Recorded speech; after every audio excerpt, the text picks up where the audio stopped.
El verano de 1587 se iba apagando entre mareas impredecibles y cielos de un gris plomizo. La isla de Roanoke parecía estar pudriéndose desde dentro. John White, el gobernador, había zarpado semanas atrás rumbo a Inglaterra junto con el navegante Simon Fernández, en busca de provisiones que prometió traer de regreso antes de que el invierno nos alcance. Pero el invierno se adelantó, y White no volvió. Los colonos quedaron solos, 115 almas, cada una consumiéndose un poco más cada día.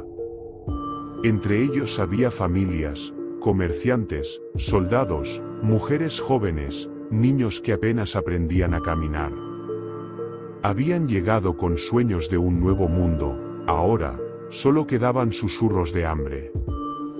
En la casa comunal, donde el humo de la chimenea apenas calentaba el aire, los hombres discutían con voces tensas. «No podemos seguir racionando de esta manera», gruñó Roger Bailey, golpeando la mesa con un puño calloso. «Las reservas de maíz apenas alcanzan para una semana». «¿Y qué propones? ¿Robar a los nativos?», replicó Thomas Stevens, cuyo rostro demacrado parecía tallado en madera. «Ellos tienen maíz, pescado, carne», intervino Dionys Arbie, los ojos encendidos por la fiebre del hambre. «Si no comerciamos, tomaremos lo que necesitemos». Las miradas se desviaron hacia Manteo, el único croatan que había elegido quedarse con los ingleses, junto con el joven Toballe. Manteo, acostumbrado a los insultos velados, sostuvo la mirada. «Los Secotan no olvidan», advirtió en un inglés torpe pero claro. «Les quitasteis tierra, les cazasteis ciervos. Si vais armados, no volveréis». El silencio que siguió pesaba tanto como el aire húmedo. En un rincón, Eleanor Dare acunaba a su hija recién nacida, Virginia, que lloraba con un llanto débil, casi sin fuerza. A su lado, Margie Arbie intentaba distraer a los niños, contando historias de barcos que navegaban hacia tierras de abundancia. Los pequeños, Thomas Archard, Ambrose Vickers, George Howe, John Pratt, miraban con ojos vidriosos, demasiado hambrientos para soñar. Al caer la noche, el mar rugía como un animal herido. El viento traía consigo un olor agrio, una mezcla de algas podridas y carne en descomposición que parecía surgir de los pantanos.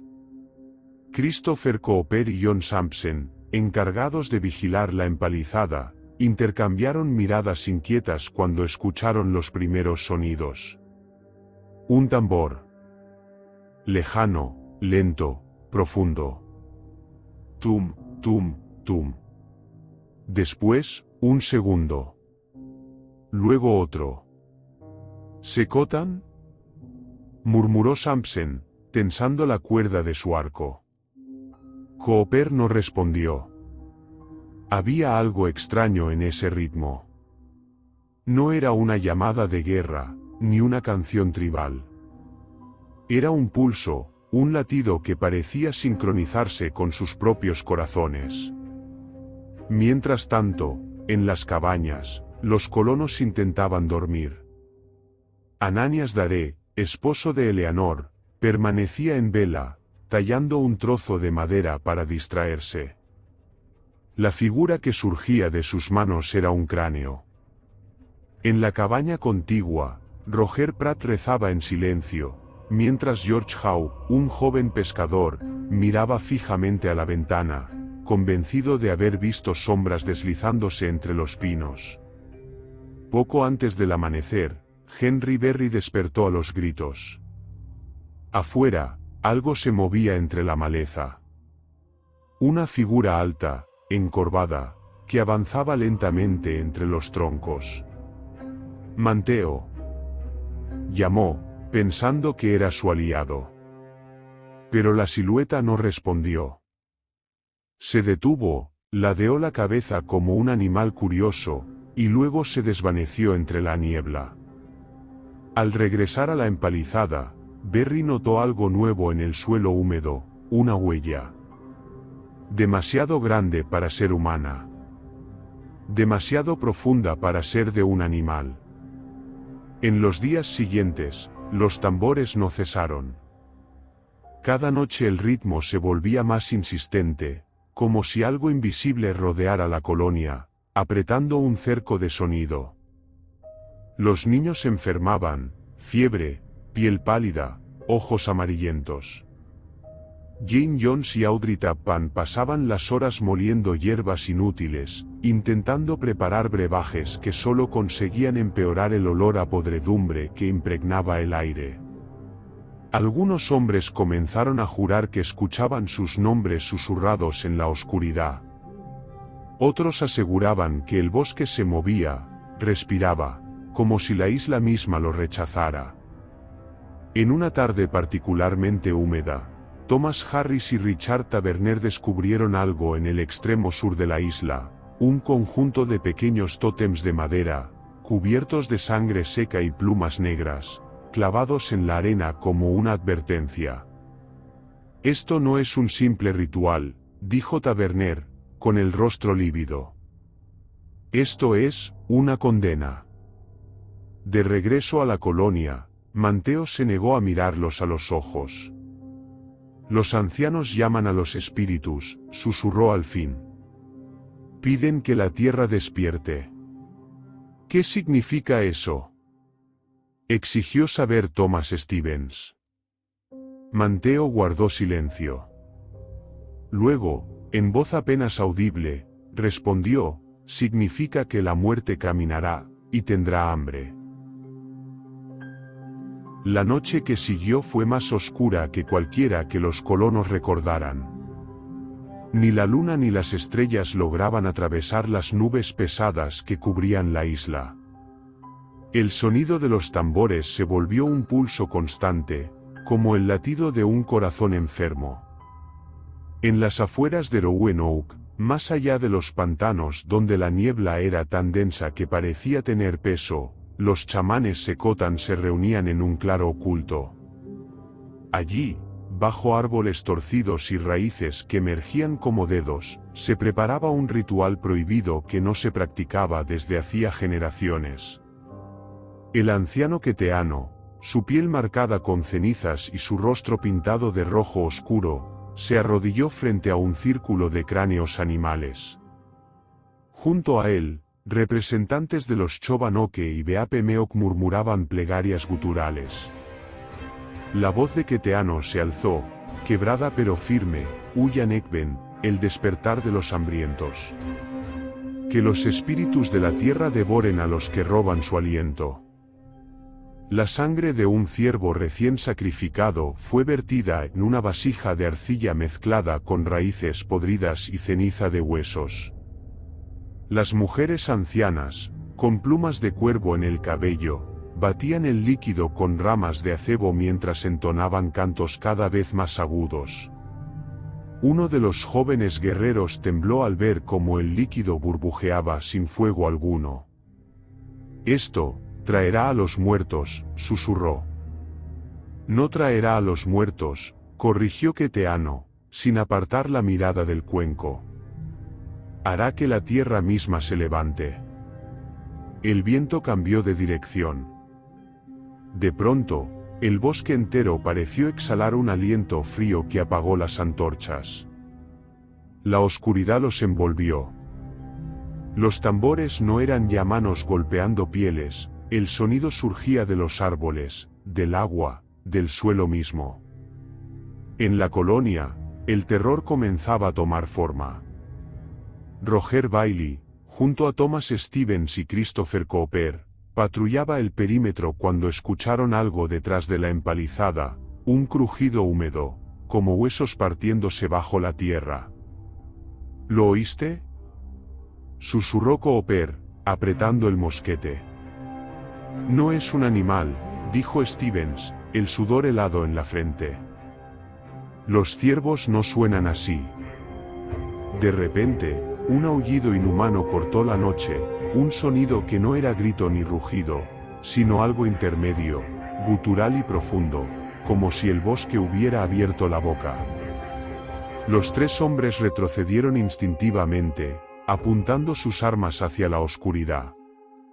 El silencio volvió, pero ahora cargado de algo peor, expectativa. Dentro de las cabañas, el miedo fermentaba como una infección. Eleanor Daré, con la pequeña Virginia en brazos, intentaba dormir, pero el bebé se agitaba, llorando con un gemido ronco, como si algo invisible la apretara. Margie y Arbie murmuraba plegarias mientras acariciaba el cabello de los niños enfermos, Thomas Archard, con fiebre alta, Ambrose Vickers, que no paraba de rascarse los brazos hasta sangrar, George Howe, que ya apenas respiraba. No es solo el hambre, dijo en voz baja Jane Jones, que ayudaba a enfriar las frentes con paños húmedos. Es otra cosa. Esa madrugada, el grito de William Wills rompió el frágil silencio. Había salido al pozo por agua y regresó con la mirada perdida, temblando como un niño. Vi a Richard Berry, balbuceó. Estaba en el bosque. ¿Y? Preguntó Thomas Coleman, intentando calmarlo. Pero Berry está muerto, susurró Wills, la voz quebrada. Lo enterramos hace 3 días. Los colonos corrieron hasta la empalizada. En efecto, la tumba de Richard Berry estaba abierta. La tierra removida, las maderas astilladas desde dentro. Tal vez animales, intentó decir John Sampson, aunque la palidez de su rostro lo delataba. Pero no había huellas de bestia alguna. Solo marcas de uñas humanas en la tierra húmeda. Al amanecer, la desesperación empezó a convertir el miedo en furia. Thomas Harris exigía que atacaran a las tribus cercanas para robar comida. Si los Secotan nos quieren muertos, mejor morir peleando que pudrirnos aquí. Calla, necio. Le gritó Roger Pratt. Si provocamos una guerra, no quedará ninguno para enterrar. En medio de la discusión, Manteo apareció con el rostro cubierto de barro, los ojos llenos de una extraña solemnidad. Es tarde, dijo con voz apagada. Ya han hablado con los espíritus. ¿Qué demonios significa eso? Rugió Roger Bailey, acercándose con el mosquete al hombro. Manteo no retrocedió. Ellos llaman a la tierra. Piden que despierte. Piden hambre. Los colonos se miraron entre sí, incapaces de comprender del todo. Solo Toballe, el joven croatan, añadió en un susurro apenas audible, no volverán a morir los que ya murieron. Vendrán por la carne. En ese momento, un golpe seco resonó desde el bosque. Luego otro. Luego muchos, como si cientos de manos invisibles golpearan los troncos. El aire se impregnó de un olor dulzón y metálico, como sangre vieja. Los niños enfermos comenzaron a convulsionar. Virginia Daré dejó escapar un llanto agudo que hizo callar a toda la colonia. Cuando Eleanor la alzó para calmarla, notó que los ojos de su hija se habían vuelto completamente blancos. La tercera noche cayó con una rapidez antinatural, como si el sol hubiera sido arrancado del cielo por manos invisibles. El aire estaba espeso, cargado de humedad y de un hedor rancio que recordaba a pescado podrido y sangre coagulada. La brisa que venía del mar, habitualmente fresca, ahora soplaba caliente, pegajosa, como el aliento de un animal. Dentro de la empalizada, la tensión se sentía como una cuerda a punto de romperse. Los hombres reforzaban las barricadas con tablas húmedas y clavos oxidados. Roger Bailey, con los ojos hundidos por las noches sin sueño, Gritaba órdenes mientras Thomas Stevens y Christopher Cooper clavaban estacas improvisadas. «Rápido, maldita sea», bramaba Bailey. «Que no quede un solo hueco». «¿De qué sirve?», replicó Cooper, empapado de sudor. «No sabemos qué viene». En la casa comunal, las mujeres intentaban contener el pánico de los niños. Eleanor Daré sostenía a la pequeña Virginia, que respiraba de manera irregular, como si cada inhalación fuera un esfuerzo titánico. Margie Harvey y Jane Jones arropaban a los más pequeños, Thomas Archard, Ambrose Vickers, George Howe, John Pratt, aunque sus ojos febriles parecían brillar en la penumbra con un resplandor enfermizo. «No se mueven», murmuró Jane, al notar que Thomas Archard apenas parpadeaba. «Solo, miran». En una esquina, Manteo permanecía en silencio, el rostro pintado con una mezcla de barro y ceniza.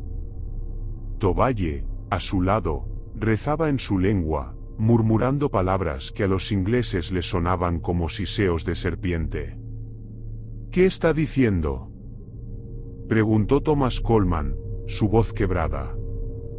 «Pide que los muertos duerman», respondió Manteo, sin apartar los ojos de la puerta. «Pero ya es tarde». El primer grito llegó desde el bosque. Un alarido prolongado, más profundo que humano, que hizo vibrar las tablas de la empalizada. Luego, otro grito, pero este no era salvaje, sino humano. Era William Wills, uno de los vigías. Los hombres corrieron hacia la muralla. A través de la niebla espesa, vieron a Wills forcejeando en el claro exterior. Su mosquete colgaba de su hombro, inútil. Una figura encorvada lo sujetaba por el cuello. «¡Fuego!», rugió Roger Pratt. Los disparos tronaron, iluminando por un instante la silueta del atacante. Era Richard Berry. El mismo hombre que habían enterrado 4 días atrás.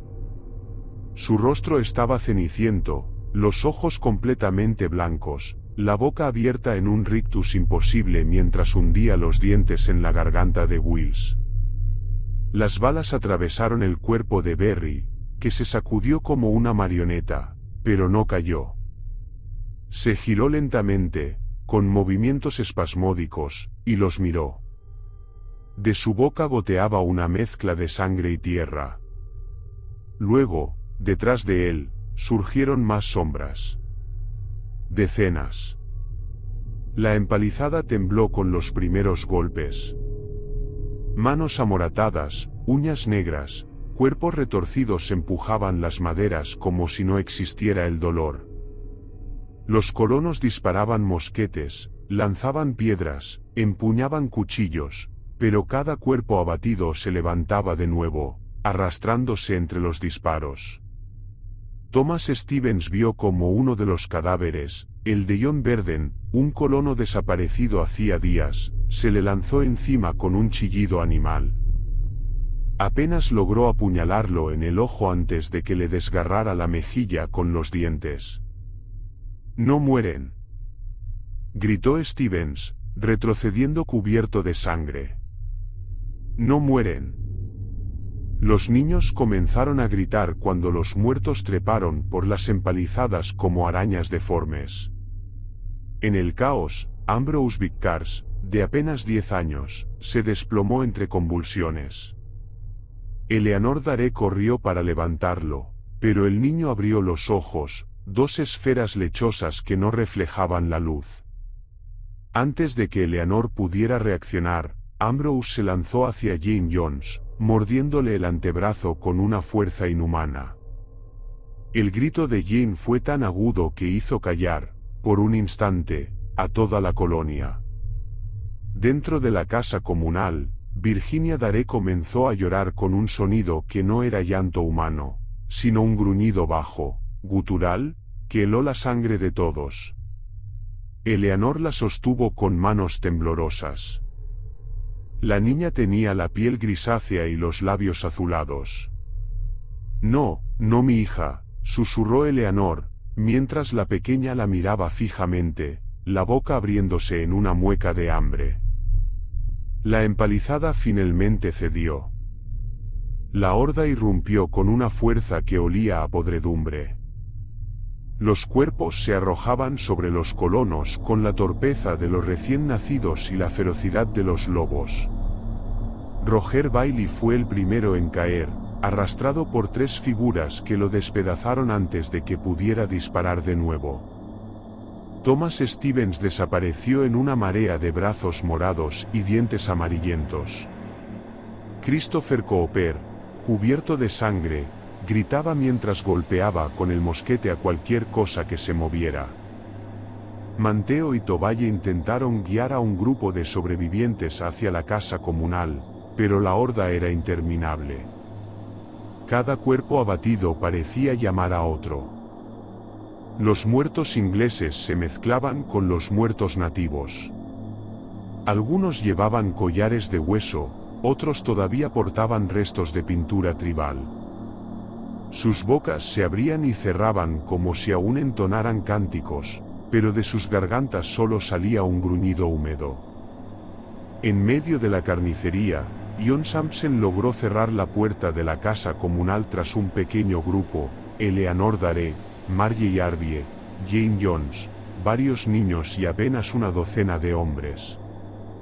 Afuera, los golpes contra las paredes resonaban como truenos.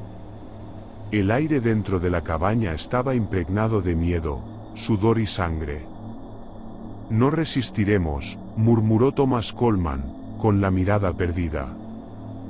Debemos aguantar, respondió Manteo, apretando su lanza. El amanecer, quizás los detenga. ¿Y si no?, preguntó Eleanor, con Virginia en brazos, sus ojos enrojecidos. ¿Qué hacemos si nunca llega el amanecer? Los golpes se hicieron más fuertes. Las tablas de la puerta comenzaron a astillarse. El suelo vibraba con cada impacto.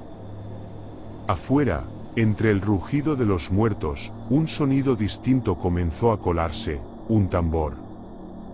No era el ritmo caótico de antes.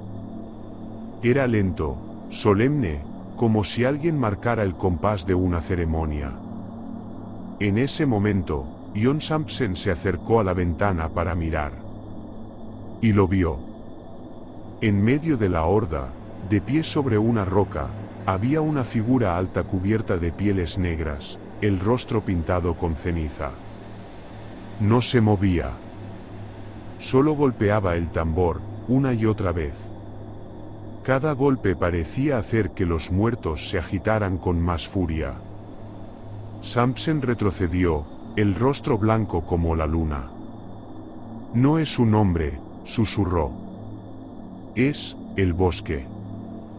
La noche continuó, interminable, como si el sol hubiera olvidado a Roanoke.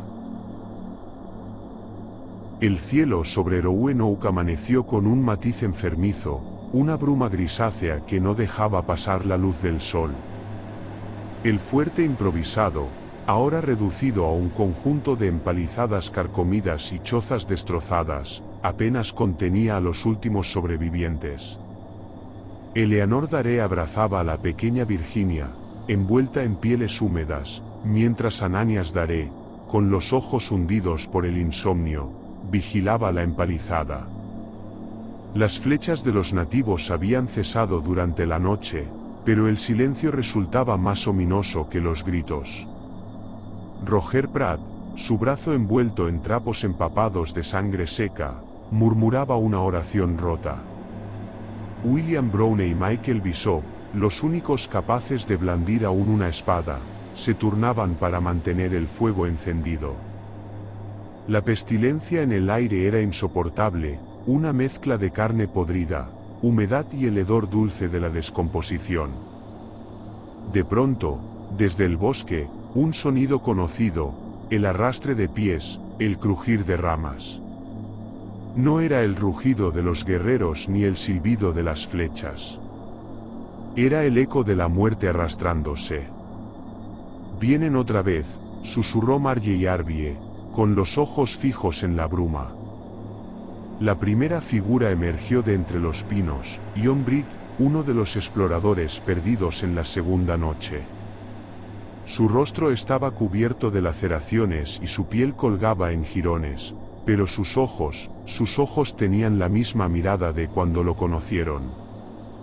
Detrás de él, más cuerpos, Richard Berry, con el cuello torcido en un ángulo imposible, Hugh Tyler, la mandíbula desencajada, Jane Jones, arrastrando una pierna mientras un brazo colgaba de un tendón. Todos avanzaban con una lentitud inhumana, un compás hipnótico que helaba la sangre. «Por el amor de Dios, no dispares», gritó William Wills cuando Michael Bishop apuntó su mosquete. «Eran de los nuestros». «Ya no lo son», gruñó Bishop, apretando el gatillo. El estampido retumbó en el aire inmóvil, y la cabeza de John Britt estalló en una nube de hueso y sangre negra. Por un instante, la figura se tambaleó, pero siguió caminando. La empalizada tembló bajo el peso de los muertos. Brazos desgarrados se extendieron entre los troncos, uñas podridas arañando la madera. Eleanor cubrió los oídos de Virginia cuando un alarido agudo cortó el aire. Jane Pierce, convertida en una masa de carne irreconocible, se lanzó contra las estacas y comenzó a trepar, sus dedos astillados clavándose en la madera. «¡Fuego!», rugió Ananias Dare. Los mosquetes escupieron su último cargamento de pólvora. Varios cuerpos cayeron, pero otros se levantaron de inmediato, sus huesos crujientes reacomodándose en un silencio espantoso. El fuerte estaba perdido. «Croatoan». La voz de Manteo se alzó desde la espesura. Todos giraron hacia el bosque. Manteo, cubierto de pintura de guerra y sangre seca, levantaba los brazos. Tras él, un grupo de guerreros Secotan danzaba en círculos, entonando cánticos guturales. En el centro, una hoguera ennegrecida escupía humo espeso. Los colonos comprendieron, demasiado tarde, que aquel ritual era el corazón de la maldición. Ellos nos han condenado», susurró Roger Pratt, cayendo de rodillas. Una grieta se abrió en el suelo, vibrando bajo los pies de los sobrevivientes. De la brecha surgió un olor a tierra quemada. Las criaturas, los muertos que habían sido sus amigos, se detuvieron de golpe, sus cabezas girando al unísono hacia la hoguera. Luego, como si respondieran a un solo pensamiento, se lanzaron hacia el interior del fuerte con una velocidad inhumana. El caos se desató. William Browne fue el primero en caer, arrancado de la empalizada y despedazado antes de gritar. Michael Bishop descargó su espada en un arco desesperado, cortando cabezas que seguían intentando morder. Margie Arbie fue arrastrada hacia la grieta, sus gritos apagándose en un eco interminable. Eleanor Dare corrió hacia la playa, Virginia en brazos. Ananias la siguió, empuñando un cuchillo de caza. Tras ellos, Roger Pratt, cojeando, sostenía una antorcha encendida. La bruma parecía más espesa a cada paso, como si la isla entera respirara. Al llegar a la orilla, encontraron las barcazas destruidas, los mástiles quebrados. El mar, antes calmo, se agitaba en un vaivén negro. «No hay salida», musitó Eleanor, abrazando a su hija. De pronto, un rugido gutural resonó a sus espaldas. Entre la niebla, las siluetas de los muertos emergían nuevamente, avanzando por la arena. Ananias levantó el cuchillo, pero sabía que era inútil. Roger Pratt, con la antorcha temblando en su mano ensangrentada, giró hacia ellos. «Si hemos de caer, caeremos ardiendo». Sin esperar respuesta, lanzó la antorcha hacia las chozas del campamento. El fuego se propagó con una rapidez sobrenatural, alimentado por la brisa salada. Las llamas iluminaron por última vez los rostros deformes de los colonos perdidos, revelando sonrisas grotescas, casi humanas. Eleanor cerró los ojos y apretó a Virginia contra su pecho. El rugido del mar se mezcló con los gritos de los muertos y el crepitar del fuego. El amanecer, finalmente, tiñó el horizonte de un rojo sanguinolento. Cuando la bruma se disipó, horas después, solo quedaba el eco de las olas. La palabra Croatoan ardía grabada en un tronco, ennegrecida por el fuego, como una última advertencia para quienes osaran poner un pie en aquella isla maldita. Agosto de 1590. La bruma cubría la isla como un sudario cuando el barco de John White se aproximó a Roanoke. El capitán Simon Fernández ordenó bajar las velas mientras los marineros miraban en silencio aquel paisaje desolado. Ningún humo se elevaba de las chozas, ningún sonido de vida se escuchaba, salvo el constante murmullo de las olas golpeando los bancos de arena. White, con el corazón atenazado por una mezcla de ansiedad y esperanza, saltó del bote en cuanto tocaron tierra. Habían pasado 3 años desde que dejó a su hija Eleanor, a su yerno Ananias y a la pequeña Virginia para buscar suministros en Inglaterra. 3 años de guerra, tormentas y retrasos. 3 años de sueños atormentados por la idea de encontrarlos hambrientos, enfermos, pero vivos. Eleanor. Ananias. Su voz se perdió en el aire húmedo. El silencio fue su única respuesta. A medida que avanzaba por el sendero que conducía a la empalizada, el suelo crujía bajo sus botas. Las chozas estaban reducidas a esqueletos de madera ennegrecida, como si un incendio las hubiera devorado y luego la lluvia hubiera apagado las brasas. En los bordes de las casas derruidas, las huellas del fuego parecían recientes, a pesar de los años transcurridos. El aire tenía un olor metálico, casi dulce, como carne que nunca termina de podrirse. Dios, murmuró Fernández, siguiendo de cerca a White. Llegaron al viejo fuerte, ahora cubierto de maleza. Allí, en uno de los postes principales, White vio las letras que lo detuvieron en seco, Croatoan, talladas con una precisión que parecía casi ritual. Más allá, en un árbol inclinado, las 3 letras incompletas, CRO. La madera estaba ennegrecida, como si hubiera sido marcada por un hierro al rojo vivo. White se arrodilló y tocó las tallas. La superficie estaba caliente, inexplicablemente tibia bajo sus dedos. Quizás se trasladaron a la isla Croatoan, aventuró uno de los marineros, rompiendo el silencio. White asintió, aunque algo en su interior se negaba a creer en una migración pacífica. Sus ojos se movieron por el fuerte, buscando algún rastro de vida, una prenda olvidada, una herramienta, cualquier cosa que le dijera que su familia había escapado. Pero lo único que encontró fueron marcas en la madera, profundos surcos de uñas, como si alguien hubiera intentado trepar desesperadamente por las empalizadas. Más adentro, junto a lo que quedaba del pozo, halló algo peor, un mosquete oxidado, su cañón doblado como si una fuerza sobrehumana lo hubiese retorcido. Junto a él, la hebilla de un cinturón que reconoció al instante. Era de Roger Pratt. White recordó la última vez que lo vio, dándole una palmada en el hombro antes de embarcar. Esto no fue obra de hombres, dijo Fernández en voz baja.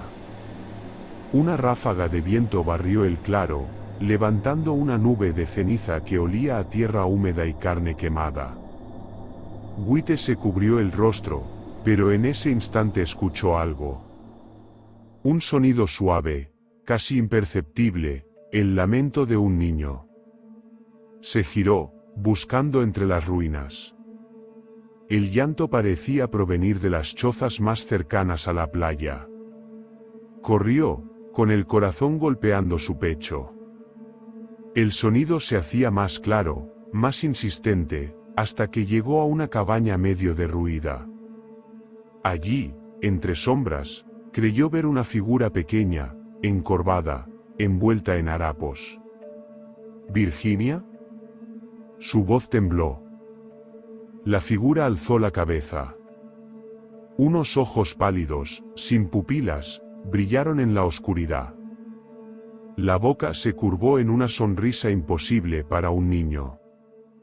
Antes de que White pudiera moverse, la figura se desvaneció en un parpadeo, dejando tras de sí solo el eco de un suspiro. Capitán, la voz de Fernández lo arrancó del trance. Debemos irnos. La marea está cambiando. White retrocedió, respirando con dificultad. Miró una vez más hacia las ruinas, hacia el bosque que parecía observarlo, y comprendió que la isla no solo estaba vacía, estaba esperando. De regreso al bote, el sonido de pasos en la arena lo hizo girar. No había nadie. Pero en el límite del bosque, entre la bruma, juraría haber visto decenas de siluetas inmóviles, alineadas como una guardia silenciosa. Hombres. Mujeres. Niños. Todos con los ojos pálidos, reflejando la luz del amanecer. El barco zarpó al atardecer, dejando atrás la isla maldita. Mientras el viento inflaba las velas, White se aferró al borde de la cubierta, con la mirada fija en la silueta de Roanoke, que se desvanecía en la distancia. Sabía que jamás volvería a pisar esa tierra. Sabía, también, que algo de su sangre seguía allí. Y que la colonia perdida, no estaba del todo muerta.